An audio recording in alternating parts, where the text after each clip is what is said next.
Hi, I'm Kevin Tharp. In this video, we're going to be looking at the history of search engine optimization, search engines. We're going to look at where they come from, where they're at, and maybe a little look forward into what we can anticipate for the future. Back in the early days of the internet, we used to use programs like Telnet, where you used the full path of a resource in order to get to that location. Gopher came along as a way that you could use hypertext in order to follow links to other resources, and along with that came the inevitable listings of different resources. So it emerged out of a need to be able to find resources on the internet, and the entire evolution of search has come from that early beginning. So Gopher was a text base. It was hierarchical, and so it required that there were taxonomies of different kinds of information, such as news and announcements, library services, arts and sciences, as you see in this slide. And the thing is that it was handcrafted by human beings who would decide where those things went. It was based on the knowledge and the preferences of the human editor. The directory survives today as is seen in the W3 catalog web directory, but it really has fallen out of favor because the amount of time that it's taken and the fact that it is managed by human beings really does not make it the most feasible way. So it's been replaced by the different automated versions of search. So today when we're talking about search, we really aren't talking about directories anymore. That is a way of doing search, but it isn't what we commonly think of when we're talking about search. The first real search engines came about as a result of people setting up what became known as crawlers or spiders. And what a spider would do is it would start on any given website and it would crawl the hyperlinks in that page, and then it would follow those links and it would follow the links on that page, and so on and so on. So that spider crawled around the web and was able to find all the different sites that were out there. And that is the first real search engines that were out there, and some examples of those were WebCrawler, AltaVista, and even Google. As it evolved, it became obvious that all sites were not equal, and so what they started to do is design mathematical equations, algorithms that would increase the probability of you showing up in search results by looking at things like relevance. How relevant is the site to the search terms that you used, and authority. Authority is a property that's given to a website so that if it is a highly authoritative website and it links to your site, then you get more of what they've started calling Google juice. You get more benefit from a link from a good site than from a less authoritative site. So that relevance and authority was there, and what they were looking at largely is the links from those sites. So that was the next evolution, is evaluating the value of the site and the links coming from those sites. Part of the game with search engines ever since they first began was that whenever there was a new algorithm created, the people who were on the marketing side of web pages would manipulate the algorithm rules in order to try and show up in higher in the search results. And this has been an ongoing struggle back and forth between the search engines and the websites from the very, very beginning.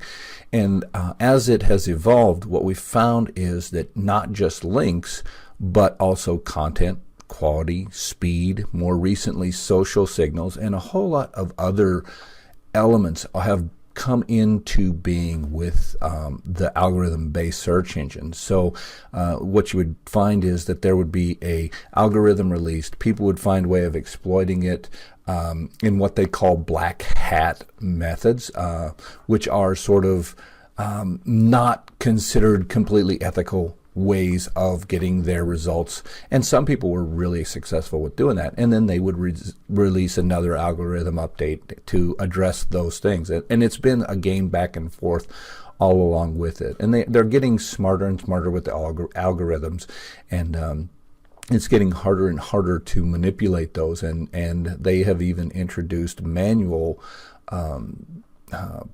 penalties to people who are doing things outside the realm of promoting good content.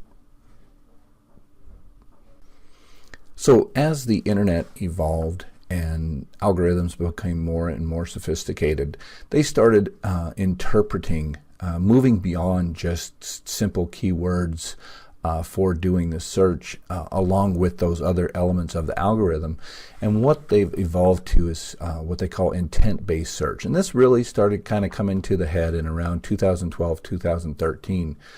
In fall of 2013 or late summer 2013, it really came to a head with the release of the Hummingbird algorithm. And what the Hummingbird algorithm does is it moves strongly towards intent-based search, so that, as you can see in the image in this slide, I did a search for "I'm hungry," and what it did is it interpreted what is it that I'm really looking for, and so it gave me a listing of restaurants in my area. And so that's really the way that it has evolved. Using a non-intent-based search, "I'm hungry" would have probably brought up things like definition of hungry, maybe hungry.com or something like that, but it wouldn't have come and looked at websites near me that have places where I can eat, unless those websites happened to have had the word hungry in their results. So synonyms, meaning, intent, that's the way that it has evolved. And it's really what it has done is it has evolved back to where marketing was before search engines, in that you have to have a good brand, you have to have a good content, and you have to have good service. And so we've sort of come full circle with marketing related to search engines. Gone are the days when you can enter a keyword and show up at the top of the search engine results, even if it has nothing to do with the service or the goods that you're providing. And that is a good thing.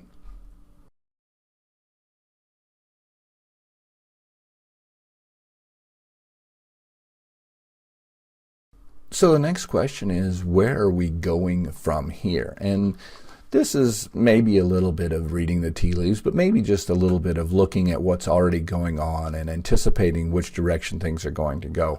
But the future, as I see it, is that we will be doing predictive search. Predictive search is where algorithms look at your usage patterns and they compare that to tens or hundreds or thousands or millions of other people who have similar usage patterns, and they start predicting what you are going to be searching for. So it gets a little bit creepy at that point if you're not into the technology, but that's already being done. And an example of that, as you can see in the image there, this is taken from Amazon.com. And when I go in there, what it does is it gives me recommendations based upon my browsing history, whether it is at Amazon or at their partner organizations. And so they're able to go and look at the things that I've been looking at and find recommendations that other people who have similar patterns to me are using. And as more and more and more data becomes available, they're able to get better and better and better at this predictive search. And so that's really actually visible already, but that's sort of the direction where it is headed, and who knows where it's going to go from there. Although we can anticipate that as more and more devices come online, they call it the Internet of Things, where my phone is on the internet, my microwave might be on the internet, my watch, my clothes, my refrigerator. All of a sudden, those things are going to be interacting with each other as well. And so the human is actually even going to be removed more and more from a lot of this Internet of Things based search. So we're going to have to look at how do you market to devices rather than to humans. And I'm not sure where that's going to go, but it's going to keep us busy for a while because there's some really exciting things coming up in there. That's all I've got for now. Bye.